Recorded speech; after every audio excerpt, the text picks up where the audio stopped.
Hello दोस्तों, welcome to my YouTube channel आध्यात्म और विज्ञान। आज का जो संदेश आ रहा है वो स्वयं शिव शक्ति का संदेश है। आपके जीवन के लिए, आपकी तकलीफ़ों के लिए वो संदेश दे रहे हैं जिनसे आपको बाहर निकलना बहुत ज़्यादा ज़रूरी है। या आप जीवन में अपनी इस समय ऐसी सिचुएशन में हैं जहाँ पर आपको बहुत पेन मिल रहा है या फिर आपकी बात कोई समझ नहीं रहा है, आपको लग रहा है कि आप जो कहना चाहते हैं वो आप उन्हें नहीं समझा पा रहे हैं, तो आपके लिए ये संदेश है। तो सबसे पहले भगवान को धन्यवाद बोलें, जय शिव शक्ति ज़रूर लिखिएगा कमेंट बॉक्स में और वीडियो को लाइक ज़रूर कीजिएगा। तो हम वीडियो पे आगे बढ़ते हैं। आज का जो संदेश है वहाँ पर स्वयं भगवान शिव आपसे कह रहे हैं कि आपको मौन होने की बहुत आवश्यकता है। मौन हो जाइए। आपको ये लग रहा है कि कोई आपकी बात सुनना नहीं चाहता है, समझना नहीं चाहता है, कोई आपकी बात समझ नहीं पा रहा है, तो आप मौन हो जाइए। आप बिल्कुल शांत हो जाइए, क्योंकि मौन में बहुत ज़्यादा ताकत है। मौन जब आप होंगे तो आपको केवल ये फ़ायदा नहीं मिलेगा कि सामने वाले को आपकी कमी महसूस हो रही है, बल्कि आप अपने आप को भी देख पाएंगे। आप अपना अवलोकन कर पाएंगे। आप जान पाएंगे कि आपके अंदर क्या कमी है, क्या आपको सुधारने की ज़रूरत है, क्या आपको करने की ज़रूरत है। मौन होना बहुत ज़्यादा ज़रूरी है। वो आपसे सिर्फ एक शब्द कह रहे हैं, मौन। मौन का अर्थ होता है कि केवल चुप होना नहीं, आपने दूसरे माध्यमों से भी खामोशी को स्वीकारना है। आप फ़ोन में बहुत एक्टिव हैं, आप सोशल मीडिया में बहुत एक्टिव हैं, वहाँ से हट जाइए। मुश्किल होगा, लेकिन होगा ज़रूर। आपके जो भी सोशल मीडिया के अकाउंट हैं, आप वहाँ शांत हो जाइए, वहाँ नज़र मत आइए।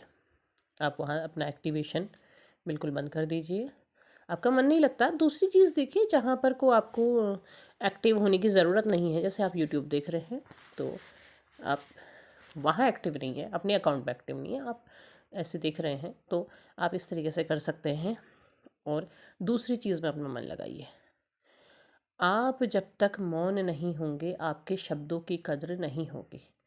क्योंकि देखिए, जो संदेश शिव दे रहे हैं, शिव को आपने देखा होगा, समाधिस्थ रहते हैं, ध्यान में रहते हैं, लीन रहते हैं, किसी से कोई मतलब नहीं। क्यों? क्योंकि वो अपने ही अंदर, संपूर्ण सृष्टि उनके अंदर समाई है, उसका संचार कर रहे हैं, उसको देख रहे हैं, उस पर नज़र है। आप पर भी उनकी नज़र है। कैसे? आंखें बंद करके। क्योंकि आप भी उनके अंदर, उस सृष्टि का हिस्सा आप भी हैं ना, तो आप भी उनके अंदर ही हैं।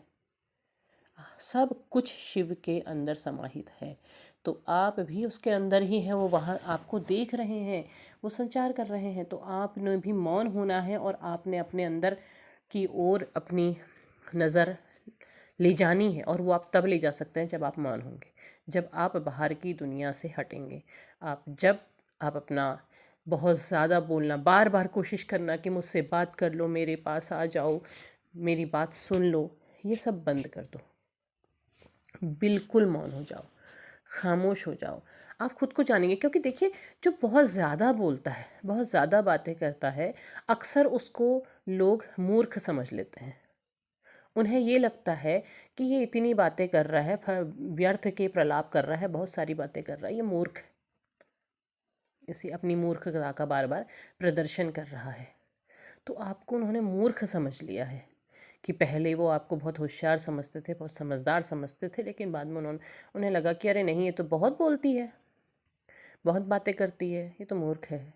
क्योंकि आपने देखा होगा कि आपने अपने मुस्कुराइन में देखा होगा कि वो बातें करते हैं, लेकिन जब ज़रूरत होती है तब, और जब नहीं तो वो मौन हो जाते हैं। मौन ही तो हो गए हैं ना आपसे। तो आपको भी मौन होने की ज़रूरत है, बहुत ज़्यादा नहीं। क्योंकि देखिए, जो बहुत ज़्यादा बोलता है ना, उसके अंदर कुछ रहता नहीं है, सब कुछ खाली हो जाता है। तो आपने अपने अंदर आत्मज्ञान को इकट्ठा करना है, आपने खामोश होना है।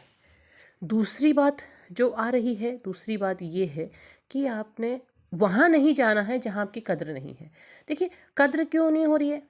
आप बार बार उनके पास जा रहे हैं, आप बार बार उनसे कह रहे हैं हमसे बात कर लो, भले ही आप फिजिकली नहीं जा रहे पर सोशल मीडिया में आप जा रहे हैं ना, बार बार आप मैसेज कर रहे हैं, बार बार आप कॉल करने की कोशिश कर रहे हैं कि मुझसे बात कर लो, मुझसे क्या गलती हो गई, या जो भी आपके प्रश्न है सब बंद करिए, वहाँ मत जाइए। आपकी कद्र नहीं हो रही है ना, तो जितना आप कोशिश कर रहे हैं उतनी आपकी कद्र कम हो रही है।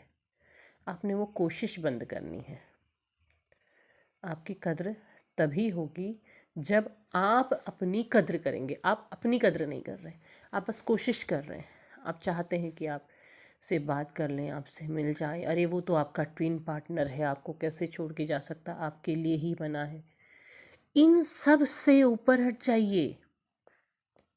देखिए, अपने आप को आपने इल्यूजन्स में नहीं रखना है। इल्यूजन से मतलब ये है कि आपने, चलिए आपने रीडिंग कराई और आपको पता चला कि आप लोग ट्विन पार्टनर हैं, ठीक हो गया, अच्छी बात है। लेकिन बस आपने अब क्रिएट कर लिया, कि इल्यूजन क्रिएट कर लिया कि हाँ आप लोग तो डेस्टाइन पार्टनर हैं, आप लोग बस एक दूसरे के ही होके रहेंगे, एक दूसरे के ही साथ रहेंगे, बस जीवन भर एक दूसरे से जुड़े रहेंगे, एक दूसरे को छोड़ेंगे ही नहीं। अरे तो डेस्टाइन पार्टनर तो बने ही एक दूसरे को तकलीफ़ देने के लिए हैं। आपने वो इल्यूज़न अपने दिमाग में क्यों क्रिएट किया है? आपने तो उस इल्यूज़न से बाहर निकलना है। एक तरफ आप पेन नहीं झेल पा रहे, दूसरी तरफ आप पेन को एक्सेप्ट कर रहे हैं। छोड़ दीजिए, डेस्टाइन पार्टनर है, ठीक है, ओके, आज तक नहीं था ना आपके पास, तो जब उसे आना होगा आएगा, जब नहीं आना होगा तो मत आए। ये स्थिति होनी चाहिए। इस जगह पे आपको खुद को ले जाना होगा। तो आपने, वो आपकी कदर नहीं कर रहा है, वो आपके आसपास नहीं खड़ा हो रहा है, तो आपने वहाँ से हटना होगा, वहाँ नहीं जाना है जहाँ आपकी कद्र नहीं है, क्योंकि उसे नहीं पता है कि आप डेस्टाइन पार्टनर है। अगर उसे पता चल भी जाएगा वो एक्सेप्ट नहीं करेगा, क्योंकि वो बना ही उसी चीज़ के लिए है। वो आपको कभी एक्सेप्ट नहीं करेगा डेस्टाइन पार्टनर के तौर पे। तो आपने वहाँ से अपने आप को हटाना होगा। वो कद्र नहीं करेगा, वो फिज़िकल वर्ड की तरह दिखेगा। अगर उसे लगेगा कि अरे हाँ ये तो मेरे पास यूज़ होने के लिए बैठी है, तो यूज़ कर लो। खुद की कद्र करिए। तीसरा संदेश यही आ रहा है कि खुद की कद्र करिए। वहाँ मत जाइए जहाँ पर आपकी कद्र नहीं हो रही है। खुद की कद्र करिए, खुद पर देखिए। आत्मावलोकन की बात आ रही है। शिव कह रहे हैं कि खुद को देखो। अब एक बार आईना देखो, आईना दिखाने का प्रयास किया जा रहा है आपको।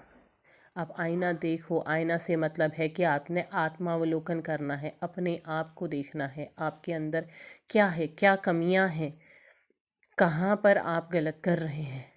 आपको सुधारने की ज़रूरत है, खुद की गलतियों को सुधारने की ज़रूरत है। वो कह रहे हैं कि आप ये बहुत बड़ी गलती कर रहे हैं, आपने खुद को सुधारना है, आपने खुद पर ध्यान देना बहुत ज़रूरी है। आप मौन हो जाइए सबसे पहले, वहाँ मत जाइए जहाँ आपकी कद्र नहीं हो रही है। तीसरा आ रहा है कि आप आत्मावलोकन कीजिए, आप खुद को देखिए। आपने खुद को देखना बहुत ज़रूरी है। और इस समय जो संदेश आ रहा है वो ये है कि आप अभी तक जो ख़्यालों में डूबे हैं, चीज़ों में डूबे हैं, उलझे हुए हैं, बस अपने पेन में उलझे हुए हैं, उसके चक्कर में आपने अपने आसपास अस्त व्यस्तताएँ फैला दी हैं। वो अस्त व्यस्तताएँ हटाएं, वो नेगेटिविटी को हटाएं। अपने घर को, अपने कमरे को, अपने जहाँ पर आप रह रहे हैं वहाँ पर सब कुछ व्यवस्थित करें। आपने नेगेटिव ऊर्जाएं बहुत क्रिएट कर दी हैं, उन नेगेटिव ऊर्जाओं को हटाएं। ये संदेश भोलेनाथ का आपको मिल रहा है। उन नेगेटिविटी को अपने आसपास से बिल्कुल दूर करें। और फ़िलहाल आपको अपने आप को बिल्कुल हर चीज़ से दूर करने का प्रयास करना होगा। मौन होना होगा, शांत होना होगा, बिल्कुल मौन हो जाइए और अपने लक्ष्य की तरफ को बढ़िए। ये संदेश आ रहा है। तो उम्मीद है आपको वीडियो पसंद आएगा। पसंद आया हो तो लाइक शेयर सब्सक्राइब करें। कमेंट बॉक्स में अपने विचार ज़रूर साझा करें। तब तक के लिए धन्यवाद।